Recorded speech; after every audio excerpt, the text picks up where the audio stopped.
মারার পরে আজকে আমরা স্বাধীন। এপার বাংলা থেকে ওপার বাংলায় আর যাতায়াত আজ পরাধীন।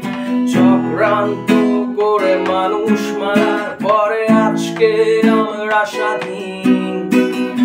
আমাদের জন্যে রক্ত দিয়ে কত মুসলিম ভাই কুরবান।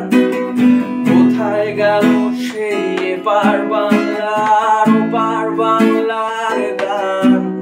তাই বিচার করো সেই যুদ্ধের অন্ধকার রাত্রে। তাই গঙ্গা ডাকছে আর পদ্মা ডাকছে আমাদের একসাথে জবাব দাও।